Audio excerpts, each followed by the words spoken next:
예수님의 비유 중에 혼인잔치에 관한 비유들이 제법 있습니다. 오늘도 일부 마치고 혼인잔치하러 가신 분들도 계십니다. 좋은 계절이죠. 이런 말이 있습니다. 성경은 혼인잔치로 시작해서 혼인잔치로 끝나는 내용이다. 왜 그런 말이 나오냐면은 성경의 맨 초두인 창세기를 열면 에덴이 나오고 만물이 창조되는 일이 있죠. 그 절정의 날 하나님께서 한 여인 하와를 손목을 잡고 아담에게 오십니다. 마치 그 결혼 예식장에 이제 신부의 아버지가 신부를 데리고 이렇게 앞으로 나오는, 신랑에게 나오는 그런 장면을 연상케 하는 거죠. 그러니까 완벽한 혼인 예식이었고 에덴은 마치 혼인잔치 마당이었다고 볼 수 있습니다. 그런가 하면 가나의 혼인잔치 기억하시죠? 이 땅에 오신 하나님의 아들께서 첫 번째 공식적 행보를 한 것이 가나입니다. 그 집에 혼인 예식을 축하하러 오셨고 포도주가 떨어지자 그 기쁨을 더하도록 하기 위해서 그 물로 포도주를 만드신 일을 거기서 하셨습니다. 그런가 하면 성경 맨 끄트머리 가서 계시록을 펼쳐보면 끄트머리쯤에 어린 양의 혼인잔치, 거대한 잔치가 나타납니다. 심판주로 오신 주께서 성도들을 만나시는 그 장면이 바로 어린 양의 혼인잔치라고 되어 있습니다. 자, 그래서 성경은 혼인잔치로 시작해서 혼인잔치로 완성된다 그런 말이 있습니다. 그러면 오늘의 혼인잔치 비유는 무엇을 의미하는가? 그 영원한 혼인잔치, 그 천국의 잔치에 누가 들어갈 수 있는가? 어떤 자격을 갖춰야 되는가를 얘기하고 있습니다. 자, 한 왕이 있습니다. 이분이 아들을 위해 잔치를 베풀고 있습니다. 그리고 사람들을 초청했습니다. 여기서 왕은 하나님이시고 그 다음 아들은 예수님이십니다. 이 초청이 3차에 걸쳐 진행이 됩니다. 근데 1차, 2차는 같은 사람들에게 행한 것이고 3차는 다른 사람들입니다. 자, 보시겠습니다. 첫 번째 초청. 최초의 초청은 이미 정해진 사람들에게 전달된 겁니다. 3절 보겠습니다. 그 종들을 보내요. 보십시오. 그 청한 사람들, 이미 청해진 사람들이 있는 거예요. 그 청한 사람들을 혼인잔치에 오라 했더니 오기를 싫어했다라고 되어 있습니다. 이 사람들의 풍습은 이렇습니다. 일단 초대장을 보내다네요. 혼인식 예식이 있으니까 언제 며칠 오라고. 그리고 잔치날 혹은 바로 그 첫날에 종들을 직접 보내요. 초청을 합니다. 드디어 잔치날이니까 오십시오. 이렇게 된 거예요. 그러니까 여기 3절은 그 얘기입니다. 종들을 보내서 그 청했던 사람들을 다시 청하는 겁니다. 오라. 여러분, 왕의 청함을 받은 그들은 대단한 특권이죠. 그 나라 국민 가운데 온 국민이 다 오는 건 아니잖아요. 그러니까 대단한 특권입니다. 그래서 그들은 자신들을 선민이라고 말하기 시작했습니다. 이스라엘 말하는 겁니다. 그 초청 소식을 이해하고 수락해야 될 사람들이 이 사람들이에요. 그런데 결과가 어때요? 오기를 싫어했습니다. 그리고 초청에 응하지 않았다는 것이 첫 번째 초청이 된 얘기입니다. 이 사람들은 인류를 대신해서 먼저 부르심을 입은 믿음의 조상 아브라함의 혈통이에요. 이 사람들은 율법을 친히 받았고 그들 안에는 하나님을 만나는 성전이 있는 사람들입니다. 그들 안에는 하나님과 다리를 놓는 제사장이 있었고 하나님 말씀을 직언하는 대언하는 선자들이 있습니다. 여러분, 그뿐입니까? 약속된 메시아 하나님의 아들이 바로 그들이 땅에 오셨어요. 특권이죠. 그 당시 전 세계 다른 민족들은 어땠을까? 멀리 갈 것 없이 한반도에는 아마도 고조선이 허덕허덕하고 생기고 그런 걸 때입니다. 여기 중국은 한나라인가요? 하여튼 미신과 어둠이 있는 그런 시대입니다. 근데 빛으로 오신 예수님께서 바로 그 땅, 유대 땅에 오셨고 예수님은 거기서 천국 복음을 외치기 시작하셨죠. 예수님과 그의 제자들은 유대 전역의 이웃들에게 3년 동안이나 하나님 나라와 그 특권과 책임에 대해서 가르치신 겁니다. 그러나 그 백성들이 대개 끝내 받아들이지 않았다는 얘기입니다. 그들은 한사코 혼인 예식에 참여하기를 싫어하는 거예요. 여러분이 누군가에게 어떤 호의를 베풀었을 때 그것이 무시되어진 경험이 있으시죠? 살다 보면 그런 일이 있습니다. 뭔가 오해가 생겨서 나는 정말 전심으로 그를 위해서 뭔가를 베풀고 하는데 그는 그것을 거절하게 되는 거예요. 이때 이 심정이 굉장히 어렵습니다. 아주 멸시감을 느낀다든지 힘듭니다. 지금 이 왕의 호의가 그렇게 무시된 거죠. 그럼에도 이 왕은 그의 열심을 포기하지 않았습니다. 그리고 그들에게 재차 종들을 보냈다는 거예요. 4절 보면 다시 보세요. 또다시 다른 종들을 보내며 이르되 청한 사람들의 이르기를 읽어보시겠습니다. 시작. 내가 오찬을 준비하되 나의 소와 살진 짐승을 잡고 모든 것을 갖추었으니 혼인잔치에 오소서라고 했잖아요. 그러니까 왕의 초대는 진지합니다. 내가 모든 준비를 다 했습니다. 오십시오. 그냥 오시기만 하면 됩니다. 소와 살진 짐승을 잡고 모든 걸 갖추었다. 근데 이것 원문을 해석을 보면은 보통 소를 잡은 것이 아니라 특별한 손님을 위해서 특별히 기르던 소들을 잡았다. 이런 내용이라네요. 아주 강조입니다. 그래요. 하나님은 태초부터 그의 백성들을 위해서 모든 준비를 갖추셨어요. 위대한 나라를 준비하시는 겁니다. 그러나 이 두 번째의 초대에 대해서도 반응이 이상합니다. 보시면 오늘 본문을 쭉 읽어내가 보면은 이 두 번째 초대에도 이 사람들이 반응이 두 가지로 나타납니다. 하나는 무관심한 자들, 또 하나는 아주 반역하는 자들입니다. 이 둘로 나타납니다. 먼저 무관심한 자들은 어떤가? 이들은 초대에 돌아보지도 않고 자기 밭으로 가고 자기 사업장으로 갔다고 되어 있습니다.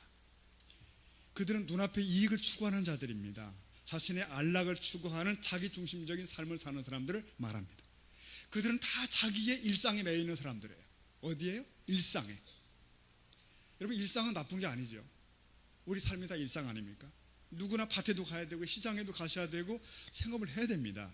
그러나 그것이 이 순간 왕의 초대보다 더 중요하냐 이거예요. 이 결정적인 순간에 영원의 문제보다 중요하거나 앞서는 것은 없다는 사실이에요. 지금 그 얘기를 하는 것입니다. 여러분도 오늘 뭐 이것저것 일이 있지만 일상이 있지만 그래도 내가 하나님 백성이니까 주일은 예배로 이렇게 놀러 오신 거죠. 네. 여러분, 오늘날도 그렇습니다. 사람들은 눈앞에 있는 일상에 매여서 일생을 보냅니다. 친구를 만나고 TV도 보시고 청소도 해야 되고 뭐 저것도 하고 달력 보면 빼곡하잖아요. 이것들이. 여러분, 일상생활이 결코 나쁜 게 아니고 이거 다 우리 살면서 해야 되는 겁니다. 그러나 여기 문제가 있다니까요.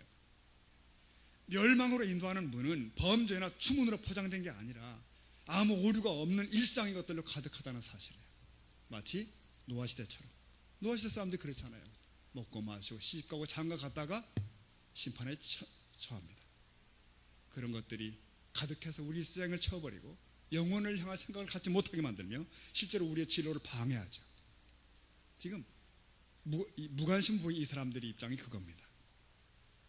자, 다른 나머지 사람들은 어땠다고 그랬죠? 반역적이라고 했습니다. 참 특이하죠?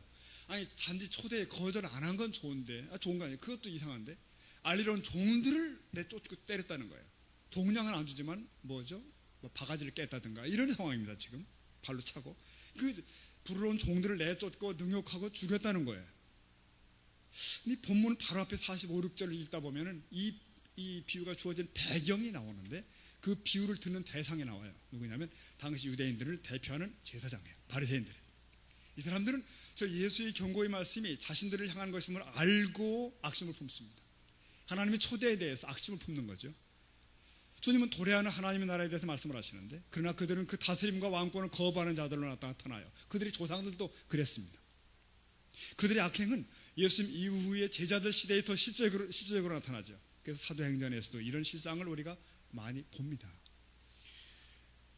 그래서 임금의 많은 종들이 붙잡히고 모욕당하고 심지어 죽기까지 하는 얘기를 수없이 성경에서 보는 거예요. 예컨대 세례와는 헤로데에게 붙잡혀서 목이 잘리죠. 순교하죠. 베드로는 로마에서 십자가에 거꾸로 매달려 죽게 됩니다. 사도 바울 역시 로마의 지하 감옥에서 바위에 묶인 채 참수를 당합니다. 도마는 멀리 인도까지 가서 거기서 또 그 왕의 소식을 초청을 전하다가 순교하죠. 그뿐인가요? 히브리 11장 36, 7절 같은 데 보면은 수많은 주님의 메신저들이 종들이 다양한 핍박과 고난 속에서 그런 일을 당하는 걸 기록하고 있습니다. 이렇게 왕의 정중한 초대는 이렇게 멸시되고 계속 배척되어 온 거예요. 결국 이것이 왕의 분노를 격발합니다. 하나님은 자비로우시지만 참 자비로우시지만 그러나 그 자비는 영원하지 않다. 결국 왕은 분노하죠. 자, 22장 7절 보시겠습니다. 임금이 노하여 어떻게 해요? 군대를 보내요. 그 살인한 악한 자들을 진멸하고 그 동네를 불사르고. 이게 가설이 아니라 역사 속에 그대로 성취된 건 이미 아시죠. 우리 후대에 사니까 AD 70년 하나님 로마 군대를 무장시키셨고 예루살렘을 함락시키셨고 그것을 불지르고 파괴하도록 하시죠. 그러니까 소위 하나님의 나라가 소위 유대인의 자기중심적 이익에서 방해를 받게 되니까 하나님께서는 그 완악한 백성들을 분산시키십니다. 이게 역사 속에서 벌어진 일입니다. 자, 그러면 이 왕의 초대는 그대로 끝나는가? 천국은 그대로 포기된 것일까요? 그렇지 않습니다. 왜? 세 번째 초대가 있거든요. 조금 훌륭하다고 생각됐던 자들이 초대를 거부하자 드디어 왕은 비상책을 쓰십니다. 다른 사람들을 모으기 시작해요. 사거리에 가서 다른 손님들 청하라 재차 명령을 내리십니다. 이제 종들은 나가서 만나는 대로, 그렇죠, 만나는 대로 사람들을 청하여 잔자리 채우기 시작합니다. 여기 사거리는 사람이 많이 다니는 길을 의미하고 이것은 이스라엘 밖의 온 세계를 가리켜요. 22장 8절 보시면 이에 종들에게 왕이 말씀하셨어요. 혼인잔치는 준비되었으나 청한 사람들은 합당치 않으니. 끝났습니다. 9절 보면 그 다음 이제 네거리 길에 가서 사거리에 가서 사람을 만나는 대로 혼인잔치에 청하여 오라 한데 10절 같이 읽습니다. 종들이 길에 나가 악한 자나 선한 자나 만나는 대로 모두 데려오니 혼인잔치에 손님들이 가득한지라. 네. 자, 왕의 아들의 혼인잔치는 이미 준비가 끝난 겁니다. 멈출 수 있는 것이 아니에요. 그래서 이제는 만나는 대로 모든 사람을 초대키로 했습니다. 분명한 것은 이미 청했던 사람들은 제외된 겁니다. 특히 10절 종들은 악한 자나 선한 자나 만난 대로 못 데려왔다고 되어 있는데 맨 먼저 등장하는 게 누구예요? 악한 자. 의미가 있죠, 여러분. 악한 자가 먼저 언급된 이유가 뭘까? 이것은 하나님 나라의 자격이 인간의 윤리적 기준과 상관이 없다는 것이에요. 우리끼리 의로우냐 안 했니, 뭐 착하냐 안, 이게 문제가 아니고 그것이 자격이 안 되는 것입니다. 이게 사실입니다. 예루살렘 멸망 이후에 전도자들은 이제는 이방을 향해 보내집니다. 온 나라, 온 사방으로. 전도자들은 약속의 땅과 특권을 가진 백성, 즉 처음 초대받았던 자들을 지나쳐 갑니다. 이제 초청받은 자 대신에 초청받지 못한 사람들을 불러서 혼인잔치를 채우는 작업이 벌어지기 시작하는 거죠. 하나님은 악한 자나 선한 자를 모두 불러 모으셨다. 즉 복음은 차별이 없다는 얘기예요. 누구에게나 하나님은 모든 사람이 진리를 알고 구원에 이르기를 원하시느니라 말씀하셨습니다. 그리고 예수님 말씀하셨죠. 수고하고 무거운 짐진 자들아 다 내게로 오라. 이 다란 속에 저도 여러분도 모든 사람이 포함되지 않겠습니까? 그래서 오늘 이 시간 우리가 여기까지 와서 앉아 있는 줄로 믿습니다. 그렇죠? 자, 이제 그래서 잔치에 참석한 모든 사람들이 식탁에 둘러 앉은 거예요. 거기 보니까 예컨대 거짓 창녀, 사기꾼, 파산자, 이상한 놈, 별놈 뭐 갈 것 없이 다 함께. 어쨌든 잔치는 하객으로 가득합니다. 혼인잔치에 손님이 가득한지라. 다 된 거죠, 여러분. 이제 그들은 다 왕의 어쨌든 부름을 받은 하객 아닙니까? 잔치로 즐겁게 끝났다가 아니라 여러분 여기에 반전이 있습니다. 이제부터 시작되는 얘기가 이 잔치의 비유의 핵심일 것 같습니다.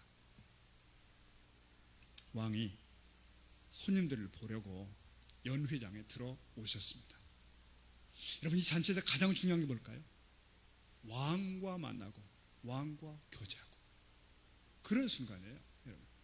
여러분 천국일 수 있는 이유가 뭔지 아십니까? 천국의 감격이 어디 있을까요? 천국에 면류관이 있고 수정바다가 있다더라. 그게 아니고 바로 주님과 함께 있다는 사실이 가장 감격적인 대목입니다. 천국은 그런 것입니다. 자, 그런 순간이 다가온 건데 여기 극적인 전환이 벌어진 거예요. 보십시오. 11절 임금이 손님들을 보러 들어올 때 거기서 예복을 입지 않을 한 사람을 보셨습니다. 12절에 이르되 읽어보겠습니다. 친구여 어찌하여 예복을 입지 않고 여기 들어왔느냐 하니 그가 아무 말도 못하거늘. 잘 보실 대목입니다. 손님 중 하나가 예복을 입지 않았다는 것입니다. 이 사람이 왕의 진노를 불러일으킵니다. 여러분 왕의 잔치에는 당연히 합당한 예복이 있는 것입니다. 여러분 이거 생각해 보시면 당연한 거 아닌가 싶어져요. 동서고금 누가 어느 결혼식에 참석할 때 함부로 입고 가나요? 어느 결혼식을 가도 예복을 나름 정장을 차리고 한복도 입으시고 뭐 이렇게 화장도 하시고 다 그렇게 하지 않습니까? 기본 예절이죠. 더구나 이것이 왕의 아들의 혼인잔치라면 당연히 그렇지 않을까? 궁금한 게 이겁니다. 그러면 이 그들의 예복은 어디서 나는가? 당시의 풍습을 전제하고 예수님이 지금 말씀하고 계신 거예요. 그렇다면 그 당시 풍습상 예복이 어디서 나나? 썰이 두 가지더라고요. 하나는 초대장을 보낼 때 함께 보낸다는 설이 있습니다. 또 하나는 혼인 예식장 입구에 딱 준비해 놓고 있다가 들어올 때 하나씩 입히는 거예요. 준비된 겁니다. 후자 쪽에 더 많은 해석자들이 의견이 모입니다. 그럴 거라고. 좋습니다. 근데 왕의 책망의 논조를 가만히 보면은 이 사람은 일부러 입지 않을 작정을 하고 입지 않은 사람이라는 것이 분명합니다. 아마도 그는 자신이 이미 입은 옷이 왕이 준비한 것보다 낫다고 생각했을지 몰라요.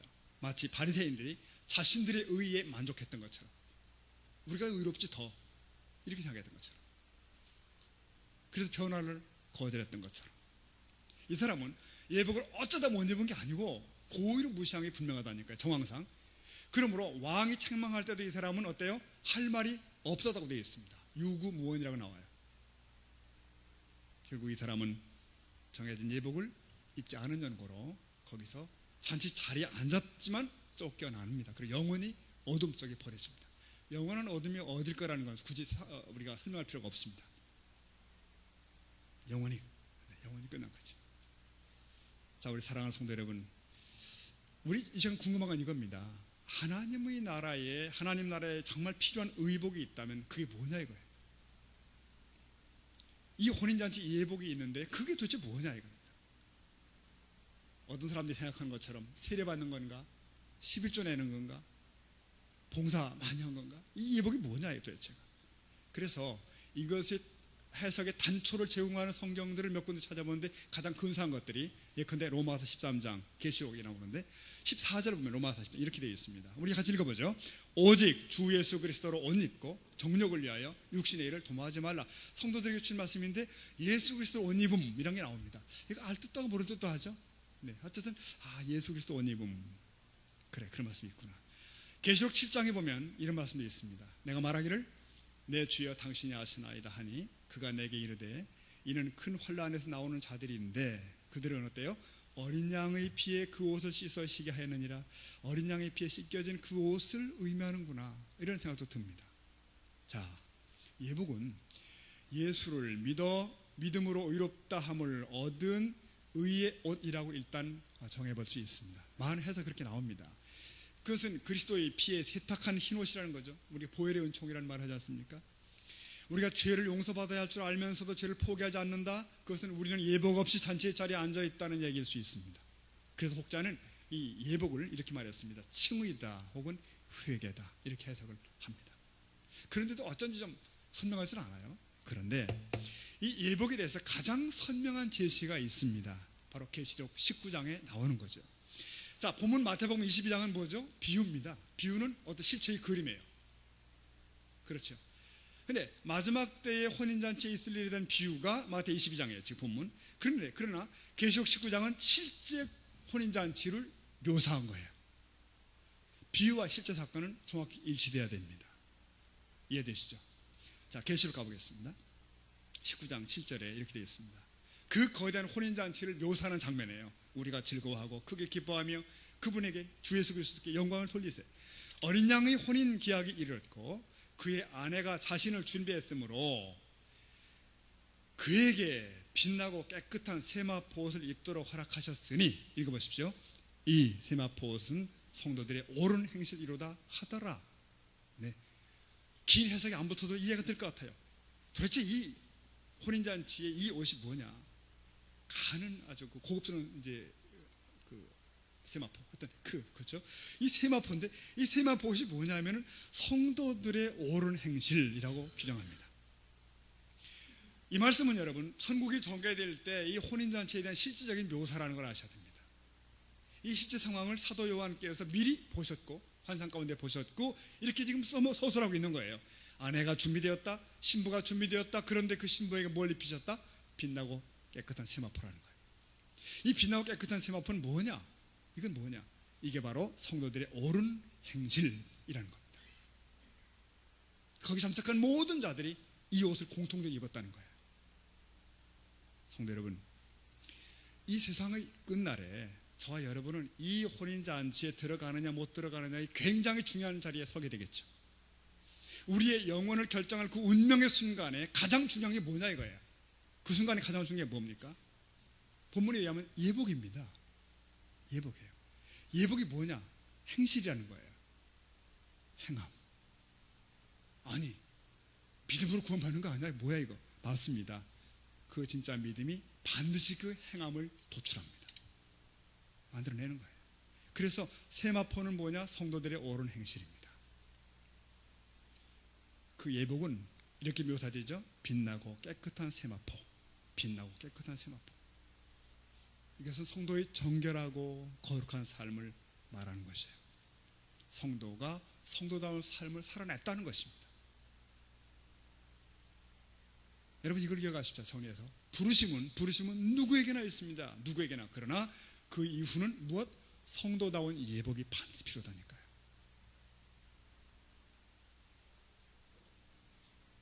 누구나 어느 모습으로 다 죽게 나올 수 있습니다. 그러나 그 모습 그대로 천국 가는 건 아니라는 거죠. 우리 대부분은 이 사도신경을 우리의 신앙 고백으로 이제 고백을 합니다. 그래서 공예배 시에는 한 목소리로 우리 고백을 했잖아요. 오늘도 전능하사 천지를 만드신 하나님 아버지를 내가 믿사오며, 전능하셔가지고 온 천지를 만든 그분을 내가 도대체 아버지로 알고 믿는다. 이건 뭐 엄청난 일이죠. 생각해보세요. 이게 엄청난 일입니다. 그러나 정말 나는 그 전능하신 분을 그렇게 믿는 것일까? 그리고 거기에 합당한 고백과 삶이 있는 것일까? 여러분, 신학교 교수들 중에도요, 그것을 믿지 않는 이들이 있습니다. 소위 특히 자유주의 신학자라 하는 이들은 성경에서 이적이니 뭐 이런 초자연적인 것들을 다 배제합니다. 왜? 그것은 우리 이성으로 받아들일 수 없다는 거예요. 그럼 그들은 정말 살아계신 하나님이 창조주신 그분을 믿는 것일까? 사실은 아닐 겁니다. 그렇다면 왜 성경 가르치고 있나? 위대한 고전 문학이라도 그럴까? 그들은 그저 예수는 가난하고 억눌린 자를 해방하기 위해 스스로 십자가에 죽은 우인 정도로 생각합니다. 그의 탄생과 부활은 다 가설이에요. 실제가 아니라고 봅니다. 이게 그들의 믿음이에요. 그런데도 왜 신학교에 있나? 먹고 살기 위해서일까? 여러분, 신학교 교수들만 그런 거 아닙니다. 목사들 중에도 제법 많습니다. 그들이 가르치는 예수는 하나님의 아들이 아닙니다. 민중 해방자고 위대한 영웅이시고 그래요. 그래서 그의 이름으로 길거리에 데모도 하시고 사회투쟁도 하고 설교단을 정치 탐론장으로 활용을 합니다. 목사들만 그런 게 아닙니다. 오늘 많은 교인들도 하나님을 실제로 믿지는 않습니다. 내 삶 속에서 전능하신 분으로 존재하시는 분, 나의 모든 걸 익히 아시는 전제하시는 분, 그런 하나님은 사실 부재합니다. 그렇게 그들은 예배를 하고 모임을 하고 종교 생활을 영위합니다. 그들은 자신들이 들고 다니는 성경을 향해서 이건 하나님 맞습니다라고 합니다. 그러나 현실은 다르다라고 속으로 중얼거립니다. 그리고 내 방식과 내 고집대로 내 인생을 만들어갑니다. 그들을 가리켜서 실천론적 무신론자라고 그럽니다. 실천론적 무신론자예요. 여러분, 천국 백성의 진정한 예복은 이런 삶을 벗어나는 겁니다. 그리스도적인 삶이고 옳은 행실의 삶인 것이에요. 진정 하나님을 사랑하는 삶으로 가길 몸부림치고 그 사랑 가지고 또 이웃을 사랑하길 위해 애쓰는 그런 삶이고요. 물론 이것이 우리 자신의 힘만 되는 건 아니고 압니다. 성령의 도심을 던지기를 원하지만 늘 몸부림 속에 아파하고, 그렇기 때문에 회개가 있는 것이고, 구체적인 신앙의 삶이 어떤 것인가에 고민하고 교회 생활에 대한 변화를 가져오고 삶이 바뀜이 계속 있는 것이에요. 자, 오늘 다시 이 비유를 우리 결단적으로 정리해 가십시다. 이제 말씀드린 것처럼 왕의 부르심은 어느 누구에게나 임해졌습니다. 이걸 오늘 우리 시대에 적용하면 이렇게 말할 수도 있겠죠. 우리가 한 교회 성도로서 이제 누군가를 모시기도 하잖아요. 근데 우리가 누군가를 제어할 수 있는가? 그럴 수는 없다. 저 사람은 우리 교회에 어울리지 않는다. 뭐 무식해 보이는 사람은 안 된다. 이런. 강남의 어떤 교회들은 좀 있어 보이는 사람들만 모인다. 그런 썰도 있긴 있더라고요. 어쨌든 그건 아닙니다. 누구나 다 초대하고 누구나 다 정착할 수 있게 되는 것. 이게 원래 왕이 말씀하신 잔치예요. 우리 교회 생활의 잔치에 그렇게 참여할 수 있도록 할 책임도 있는 것입니다. 자, 어쨌든 왕의 부르심은 누구에게나 있는 것이에요. 그 다음 이 잔치에 참여한 사람들은 다 무엇을? 그분이 말씀하신 예복을 입어야 된다. 혼인잔치 예복을 입어야 한다는 거예요. 오빠는 강남 스타일, 그 양반은 그 스타일. 나는 강남 스타일 옷을 입고 살겠다. 뭐 옷은 좋아요, 좋습니다. 네, 그렇게 할 수 있죠. 그러나 기독교 안에 들어왔고 세례를 받았다. 그러나 내 방식으로 예수를 믿는다. 교회 안에 들어왔지만 여전히 내 습관대로 교회 생활한다. 전부 다 예도옷을 입으신 거예요. 예도옷입니다. 그것은 예복으로 갈아입지 않은 이 사람은 어떤 사람인가? 예컨대 자기 독선에 오실 수 있습니다. 교만에 오실 수도 있고요, 자기 고집에 오실 수 있고, 자기 주장의 옷을 그대로 견지하고 있는 거라고 볼 수 있습니다. 나는 내 옷이 좋아, 별소리 다 해도 나는 변화의 새 사람 되지 않겠어 라고 결정을 해버리신 거예요. 결국은 그는 오늘 말씀에 의하면 어둠 가운데 쫓겨나는 것입니다. 그리고 우리는 기도하셔야 됩니다. 주님, 나로 하여금 내가 움켜쥐고 있던 옷, 나의 독선의 옷과 나의 고집의 옷들을 벗게 해주십시오. 주님, 나로 깨닫게 해주십시오. 그리고 성도의 행실다운 그 옷을 내가 입게 해주십시오. 이렇게 기도하는 저 여러분 될 수 있길 바랍니다. 저는 이 말씀을 이제 이렇게 정리해가면서 상상해 봤습니다. 오늘의 기독교라는 큰 잔치상을 생각해 보세요. 이 큰 거대한 잔치상이죠. 아마 한국이라는 명패가 붙은 그 잔치 자리에는 아마 700만, 800만쯤 아마 둘러앉았을지도 모르겠습니다. 중국은 1억 명이 둘러앉습니다. 그 식탁에. 그죠? 자, 문제는 이 700만, 800만 명 중에 예복을 입지 않은 사람들이 있다는 것이 본문의 얘기예요. 그들은 쫓겨날 것이라는 거죠. 다 좁혀보십시다. 오늘 주일입니다. 그러면 교회마다 하나의 잔치상일 수 있죠. 큰 교회는 큰 잔치상, 작은 교회는 작은 잔치상, 뭐 이런 거 이렇게. 우리 한국 교회 무슨 통계 보니까 75% 정도의 교회가 100명 미만이 모이는 교회다. 이렇게 되어 있습니다. 그러니까 작은 잔치상이 많은 거예요. 수없이 많습니다. 그런데 거기에도 예복을 입지 않은 사람들은 반드시 있다는 것입니다. 우리는 지금 새소망이라는 식탁에 앉아 있는 거예요. 아시겠죠? 새소망이라는 잔치상. 그래서 저는 우리 모두가 빛나고 깨끗한 성도의 행실하고는 세마포의 옷을 입은 우리가 될 수 있기를 간절히 바랍니다. 그렇지 않다면 무슨 일로 우리가 여기 있는 것입니까? 무엇을 하는 것일까요? 오늘도 우리는 주님의 초대는 계속됩니다. 사람은 반드시 두 가지를 해야 됩니다. 본문에 의하면 반드시 두 가지. 하나는 부르심에 응해야 됩니다. 초대에 응해야 돼요. 자기 눈앞에 일상이 바쁘지만 이 부르심에 진지하게 응하셔야 됩니다. 또 하나는 반드시 예복을 입으셔야 됩니다. 오늘의 비유가 여러분 어떻게 끝나는지 아까 보셨지 않습니까? 마지막 끝절이 문제입니다. 14절 같이 읽어봅니다. 시작. 청함을 받은 자는 많되 택함을 받은 자는 적으니라. 별로 크게 안 하시죠? 근데 하셔야 됩니다. 보세요. 청함과 택함은 어떻다? 다르다 이거예요.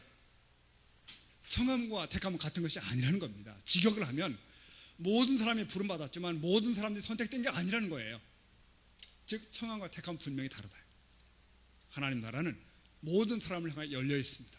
청했습니다. 그러나 그 나라에 합당한 열매가 있는 삶이 반드시 요구된다는 것입니다. 이 부분에서 우리는 긴장을 좀 하셔야 됩니다. 여러분, 이게 하나님 말씀이라 여겨지면 긴장하실 대목이에요.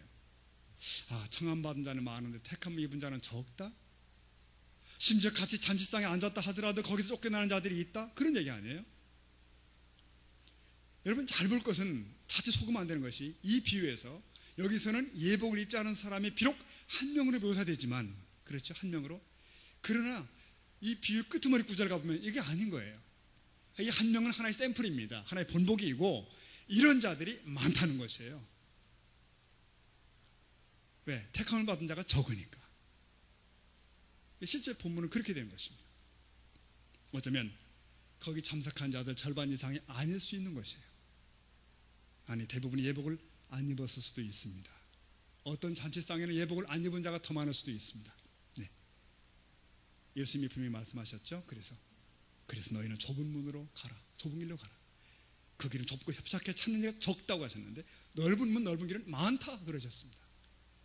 왕은 저들 향해서 바깥 어두운 데로 내쫓으라고 말씀을 하시는 거죠. 거기서 이를 갈며 슬피 울며 있을 것이라고 말씀을 하십니다. 저와 여러분이 함께 긴장을 하셔야 되겠죠. 주님은 우리를 그 나라에 참여하도록 기회를 주고 계시고 이미 초대를 하셨습니다. 네. 청한 것이죠. 우리들 혹은 이 시대의 교회가 그분이 기대하신 합당한 자리에 서지 못하면 주님은 유다 백성 이스라엘을 버리신 것처럼 오늘 이 시대에도 그런 일을 행하실 수 있는 겁니다. 그리고 놀라운 그분의 방법으로 그의 일을 계속하시는 거예요. 어쨌든 그 잔치는 완성될 겁니다. 우리가 그 성도의 옳은 행실이라는 얘기를 할 때, 또 성도다운 모습이라고 할 때 마치기 전에 떠오르는 생각이 있습니다. 이게 일단 주님의 잔치에 일단 초대된 자로서의 그 모습이 있어야 되겠다. 그것이 얼마나 특권입니까? 기쁨이에요. 기쁨 있는 사람의 모습이 성도의 모습이라는 말씀. 비록 내가 지금 가난하고, 비록 내가 아직은 질병에 있고, 또 풀리지 않는 문제 속에 있다 할지라도 영원한 잔치를 맛보고 있는 자로서의 기쁨이 최소한 있어야 한다는 거예요.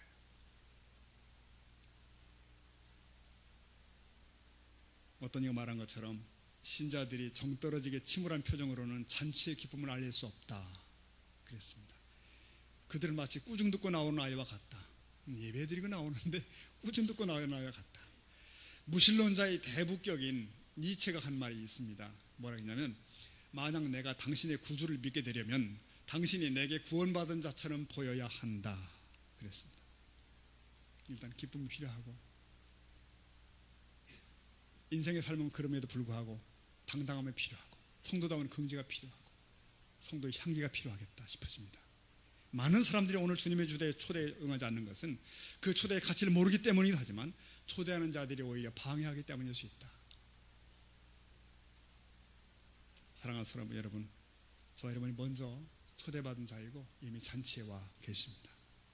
이 잔치의 기쁨을 내 안으로부터 누릴 수 있는 우리가 되길 바라고요. 또 성도의 삶의 합당한 예복을 잘 준비하는 저와 여러분 될 수 있기를 간절히 축복합니다.